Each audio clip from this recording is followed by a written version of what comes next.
celebrate deliverance. Isn't it wonderful that God is in the deliverance business? Boy, this morning I'd like for you to reflect upon your own faith.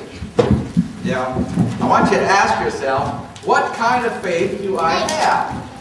Is it a growing faith? I sure hope so. I hope it's a growing faith. You know, I've heard of some people's faith is similar to certain TV shows, though. You know, I mean, some have a father knows best type of faith. In other words, your parents pass it on to you. It's secondhand. You really don't have your own faith. It was just sort of passed on to you by your parents, and as a result, it's sort of like the show itself. It's a little bit bland. It's a little bit boring. It's a little bit black and white. You know, there's no right or wrong. I mean, everything's either right or wrong. There's no gray in between. Now, some of you, on the other hand, may have what we call the home improvement faith. You know, that is, I mean, you attend faith for the children's sake. You know, I do it for the kids, you know, not for me, you know. Maybe we have a 60-minute faith. I mean, man, you give God an hour a week whether he needs it or not, you know. And some of you have that happy days faith. In other words, you believe as long as everything's going okay, but man, if problems start to come, you get full of doubt and you wonder if God's ever going to work in your life. How about Rescue 911? That was a program years ago, wasn't it? Rescue 911. You know, you only use it when you get in trouble. God, if you'll get me out of this one, then man, I'll bless you with my life. Yeah, I sure will. Yep. Maybe you've got a Cheers faith. You just want to go where everybody knows your name. Yeah, I can go on that thing, but I'll spare you this morning. I'll just go on. But see, the point is that none of those faiths is genuine. None of them. They're all counterfeit. So what does God do? He has to take us through this school of faith that we've looked at for several weeks. Remember, first of all, God gives us the dream. And by the way, you know, it's never too late to start dreaming. Abram was 75 years old when he got God's dream. And of course, along comes number 2, decision. And decision is you have to act upon that dream. And there's always a risk involved in every dream, isn't there? Man. See, Abraham, for example, had to leave his country, didn't he? He had to leave his family. He had to go out in a new area. Then comes along phase 3. We talked about that. The dream is not fulfilled instantly. There's always the delay. Always the delay. And in the delay of life is where we're tempted to detour, we're tempted to doubt, we're tempted to give up, we have a lot of despair. You know, I mean, for 11 years, after Abraham had received his dream, his promise from God of having a child, he did not have a child. At 86 years old, he still didn't have a baby, and he is supposed to be the father of a great nation. Supposed to be. He's childless. But we're taught by God that we're not supposed to fear, we're not to faint, we're not to forget what God has done. The Bible says just keep right on plowing through it, you know, when you're going into the delays. And then, of course, then came that 4th phase we talked about was difficulties. And while you're waiting for your dream to come through, problems will come. Believe me. And often, the difficulty ends up in an impossibility.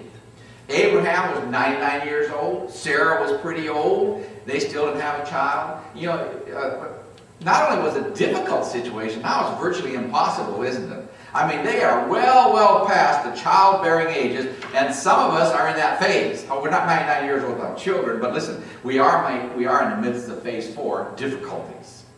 Now, it gets even worse. When Abram was 99 years old, God changed his name from Abram to Abraham. You remember that? Now, you know what Abraham means? It means the father of a great nation. Now, you get this. Here's Abraham. He gets done working the day. He goes down to Denny's for some coffee, you know, and he sits down there. Some guy says, "What's your name?" He says, "Well, I'm the father of many nations." "Ooh, how many kids you got?" "None." "How old are you?" 99. Sort of embarrassing, you know. And finally, Isaac, the miracle child, comes along. Abraham's dream is fulfilled, he thinks. But then comes what we call the dead end. God allows that dream to die when he says, "Abraham, I want you to give up that child. I want you to take that only child whom you love, I want you to take him up the mountain up there, and I want you to sacrifice him." Now, how do you know when you're at the dead end in life? Well, it's when all your dreams are turning to dust. It's when nothing makes sense at all. And you start asking yourself, why is this happening to me? I'm a good guy. I mean, you begin to doubt God's love. You begin to doubt His wisdom. You begin to think God is some kind of a cruel joker up in the sky that had you this beautiful dream and then, pow, smashes it. You start thinking that. That's when you know you're at the dead end. See? And some of you might be at the dead end today even. And you're going, why? I mean, why is this happening to me? I mean, I've tried. I've done everything I could.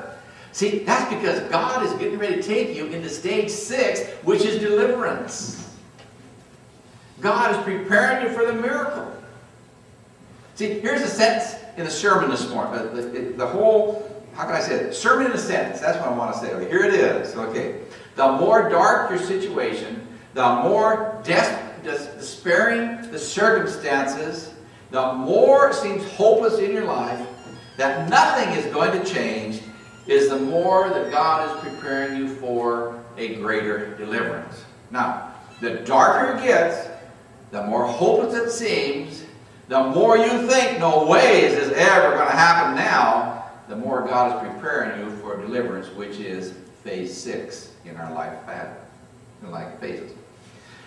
Now, some of you are what you consider the dead end right now. Maybe you're there. You know, there's certain dead end words in life, aren't there? There's cancer. Cancer is a dead end word. Divorce, dead end word. Bankruptcy, dead end word. Infertility, as with Abraham and Sarah, is a dead end word, isn't it? And then unemployment, that's a dead end word. So how do you know when you're at the dead end? Well, because when things get out of your control. It gets out of your control, and you can't do anything about it. You're at the dead end.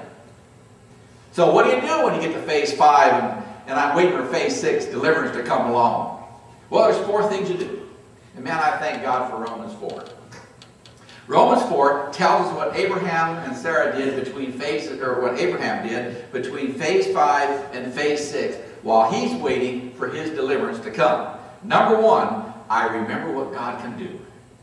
I remember what God can do. And when you hit a dead end in life, you need to remember what God can do. The situation may be out of your control, Carl, but it's not out of His control.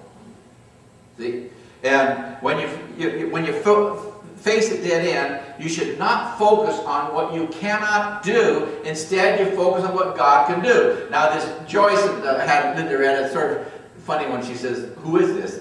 Joyce. She's somebody back on the East Coast who, I was looking at some internet things one time, and we got to talking back and forth, and she got, about that time in her life when she suddenly just really got turned on the Lord. She's written 3 books by now.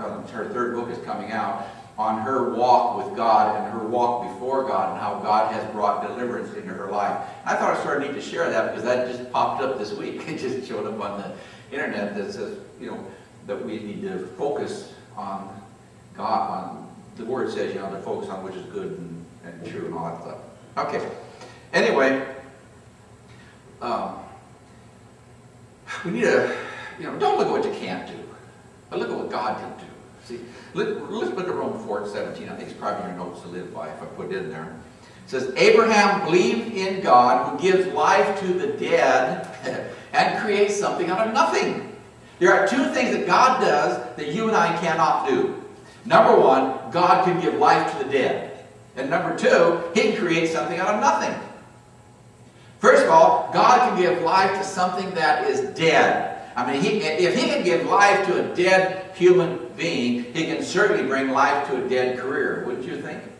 I mean, if He can do that, He can bring life to a dead marriage when you think it's totally dead, there's no hope here. He can bring life to your dead dream. He can bring life to that financial dead end. And not only that, He can make something out of nothing. You may be thinking there's nothing to work with here, God. It's kaput. It's gone. But He doesn't need anything to work with. That's what scientists do. No scientist can make something out of nothing. God can. And that's what a miracle is.